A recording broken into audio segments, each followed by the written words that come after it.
नमस्कार, आप देख रहे हैं एफएम न्यूज और मैं हूं आपके साथ अब्दुल समाद। बुलेटिन की शुरुआत करेंगे देवभूमि उत्तराखंड के तमाम बड़ी खबरों के साथ। उत्तराखंड के मुख्यमंत्री पुष्कर सिंह धामी ने लैंसडाउन में सैनिकों संग दीपावली मनाई।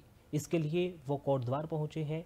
वहीं सीएम धामी ने राज्यवासियों को भी दीपावली की शुभकामनाएं दी हैं। गुरुवार को सीएम धामी गढ़वाल राइफल्स के सैनिक संग दीपावली मनाने पहुंचे। इस दौरान उन्होंने कहा है कि पौड़ी में सैनिकों के साथ दीपावली मिलन कार्यक्रम में देश की रक्षा में समर्पित वीरता, त्याग और पराक्रम के पर्याय आप सभी जवानों का हार्दिक स्वागत और अभिनंदन करता हूं। पर्व वही होता है जहां परिवार होता है और पर्व के दिन अपने परिवार से दूर रहना कर्तव्य और निष्ठा का पराकाष्ठा है।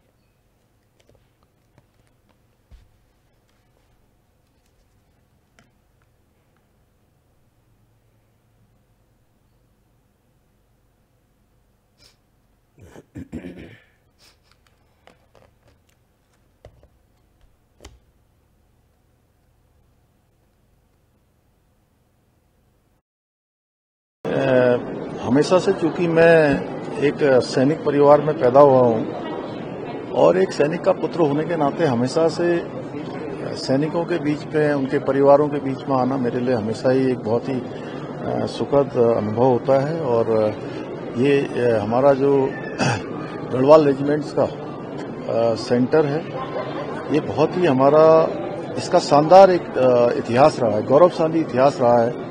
चाहे वो प्रथम विश्व युद्ध हो, द्वितीय विश्व युद्ध हो या देश की आज़ादी के बाद भारत की सेना के द्वारा जितने भी युद्ध किए गए हैं, उसमें गढ़वाल के हमारे वीर रणबांकुरों ने हमेशा अपने शौर्य और पराक्रम और वीरता का परिचय दिया है। निश्चित रूप से ये हमारी आने वाली पीढ़ियों को भी, उनके भी स्मरण में रहना चाहिए, उनके लिए भी एक प्रेरणा का कारण बनना चाहिए। और मैं भी आज सैनिकों के बीच में आया। सैनिकों के लिए हमारे प्रधानमंत्री आदरणीय मोदी जी के नेतृत्व में लगातार अनेक काम हो रहे हैं। 2014 में उनके प्रधानमंत्री बनने के बाद सेना आधुनिकीकरण की दिशा में आगे बढ़ी है। सेना के लिए 1 रैंक 1 पेंशन लागू हुई है। सेना के लोग जो बहुत ही विषम परिस्थितियों में देश की रक्षा के लिए तैनात रहते हैं, उनके चाहे हथियार हों, चाहे उनको मिलने वाले कपड़े हों, बूट हों, जैकेट हों, वो सभी जो है अत्याधुनिक बनाए गए हैं। प्रधानमंत्री जी के आने के बाद सेना का मनोबल बढ़ा है और आज हमारी सेना विश्व की शक्तिशाली सेनाओं में से एक है। तो मैं इस अवसर पर आज हमारे सभी सैनिकों को, उनके परिजनों को दीपावली की शुभकामनाएं देता हूँ, बधाई देता हूँ कि भगवान उन पर कृपा करें और वो माँ भारती की सेवा में हम सबकी रक्षा के लिए हमेशा अपना विशिष्ट योगदान जो देते आए हैं, आगे भी देते रहें। खबरों में आगे बढ़ेंगे। भाजपा मुख्यालय देहरादून में दीपावली पूजन कार्यक्रम का आयोजन किया गया। कार्यक्रम में मुख्यमंत्री पुष्कर सिंह धामी ने शिरकत की।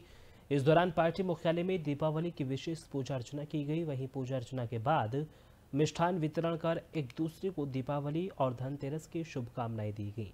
वहीं आतिशबाजी का दीपोत्सव की शुरुआत की गई। इस मौके पर मुख्यमंत्री पुष्कर सिंह धामी ने सभी लोगों को धनतेरस और दीपावली की हार्दिक बधाई देते हुए सभी के सुखमय जीवन की कामना की।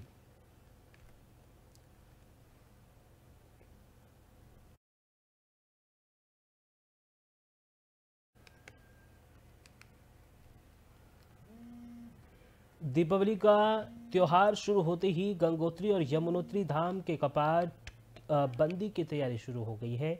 दोनों धामों में कपाट बंदी की प्रक्रिया दीपोत्सव के साथ शुरू होगी। इस दौरान गंगोत्री स्थित मां गंगा के मंदिर को करीब 8 क्विंटल फूलों से सजाया गया है।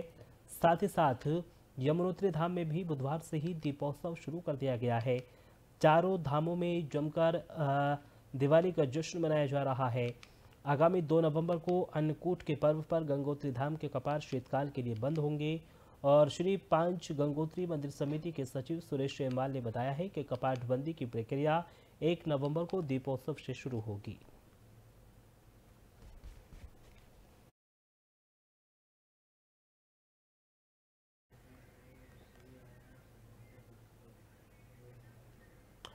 छात्र संघ चुनाव न होने से नाराज छात्रों के बवाल और आत्मदाह के प्रयास के बाद कांग्रेस विधायक मनोज तिवारी ने राज्य सरकार पर कड़ा हमला बोला। अल्मोड़ा में प्रेस वार्ता के दौरान विधायक तिवारी ने सरकार की मंशा पर सवाल उठाते हुए संघ चुनाव न करवाने का फैसले की आलोचना की है। विधायक मनोज तिवारी ने कहा है कि सरकार की हठ धार्मिकता के चलते छात्र गलत कदम उठा रहे हैं। उन्होंने कहा है कि सभी विश्वविद्यालयों के कुलपतियों से चर्चा कर जल्द से जल्द छात्र संघ चुनाव करवाना चाहिए ताकि छात्रों की मांगों का समाधान हो सके।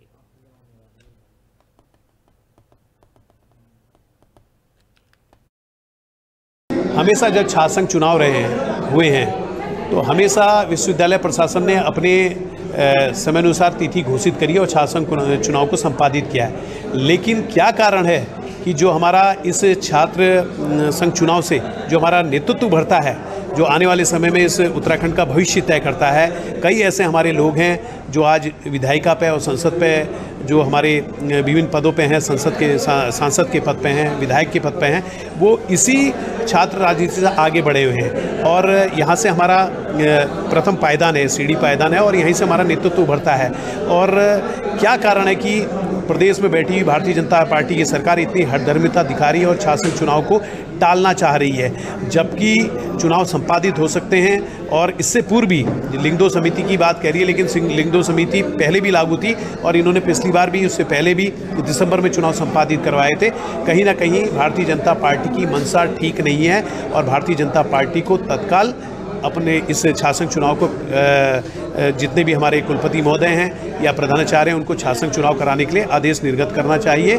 और हमारे जो युवा लोग आज आंदोलनरत है, बड़े दुख की बात है, जो युवा बेहतर भविष्य की बात करता है और हमारा नेतृत्व उभरने की बात करता है, आज उनको यहाँ पर सड़कों में आना पड़ रहा है, इस तरह के कृत्य करने पड़ रहे हैं। मैं चाहूँगा कि उनके लोकतांत्रिक जो मूल्य हैं उनको सम्मान करते हुए इस छात्र संघ चुनाव को संपादित कर। रुद्रप्रयाग में रोटिया के पास एक वाहन दुर्घटनाग्रस्त होने से उसमें सवार व्यक्ति की मौत हो गई। घटना की सूचना पर एसआई धर्मेंद्र पवार के नेतृत्व में एसडीआरएफ की रेस्क्यू टीम रेस्क्यू उपकरण के तत्काल घटनास्थल के रवाना हुई।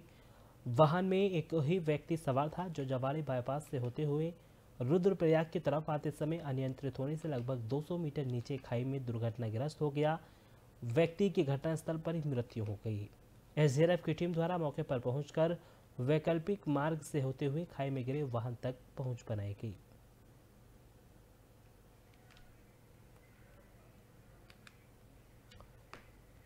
उत्तराखंड बीजेपी ने एक बार फिर से दावा किया है कि केदारनाथ विधानसभा उपचुनाव में कांग्रेस की हार होगी। बीजेपी के प्रदेश महामंत्री आदित्य कोठारी ने कहा है कि हरियाणा में जिस तरह से चुनाव में कांग्रेस की हार हुई, उस तरह से केदारनाथ विधानसभा उपचुनाव में भी कांग्रेस की हार होगी।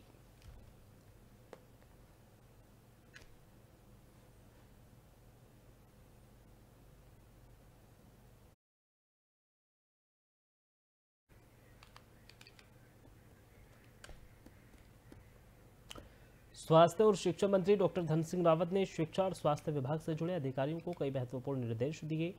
कैबिनेट मंत्री धन सिंह रावत ने कहा कि सरकार ने शिक्षा विभाग के सभी बेसिक, माध्यमिक और इंटर कॉलेज में 100% शिक्षकों की नियुक्ति देने का टारगेट फिक्स किया हुआ है। और उन्होंने ये भी कहा है कि 15 दिनों के भीतर सभी स्कूलों में से 100% शिक्षकों की नियुक्ति कर दी जाएगी। जितने हमारे मेडिकल कॉलेज हैं, चाहे देहरादून मेडिकल कॉलेज है, चाहे हरिद्वार का मेडिकल कॉलेज अब नया बन रहा है, जैसे हमारा हल्द्वानी मेडिकल कॉलेज है, वैसे श्रीनगर का, वैसे हमारा अल्मोड़ा का है। अब हम मेडिकल कॉलेजों में हर प्रकार की फैसिलिटी देने वाले हैं। श्रीनगर में चूंकि हमारा 50 बेड का क्रिटिकल केयर ब्लॉक बन रहा है, वो लगभग 4 महीने में तैयार हो जाएगा। जैसे वो तैयार होगा वैसे हम वहां बर्न यूनिट शुरू कर देंगे, तो वो हमारे प्लान में है। और मैं कह सकता हूं कि देखिए आप, जब से हमारा अल्मोड़ा मेडिकल कॉलेज बना, तो अब पर डे लगभग 300 पेशेंट जो हल्द्वानी आते थे, वो अब अल्मोड़ा में उनका इलाज हो जा रहा है। जब से हमने श्रीनगर मेडिकल कॉलेज को पूरा जो है संसाधन युक्त किया है, वहाँ फैकल्टी चले गए, प्रोफेसर चले गए हैं, वहाँ 6 स्पेशलिस्ट डॉक्टर चले गए हैं, हमने डॉक्टरों की तनख्वाह 50% एकत्रित कर दी। तब से जो है पर डे 700 मरीजों का। दीपावली के पावन पर्व पर उत्साह के साथ लोगों के स्वास्थ्य संबंधित मामले भी देखने को मिल सकते हैं। इसे लेकर जिला स्वास्थ्य विभाग ने अपनी कमर कस ली है।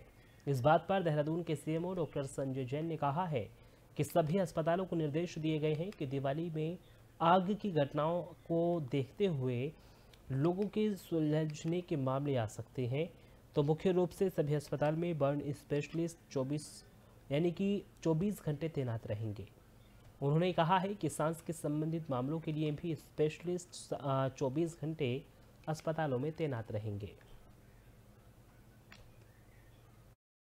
मेरे द्वारा कल ही इसमें सभी अस्पतालों को दिशा निर्देश जारी कर दिए गए कि दिवाली के अवसर पर आग की घटनाएं काफी होती हैं, तो बर्न से संबंधित मरीज और सांस की बीमारी से संबंधित स्पेशली 24/7 रोस्टर के हिसाब से सभी बड़े अस्पतालों में तैनात रहेंगे।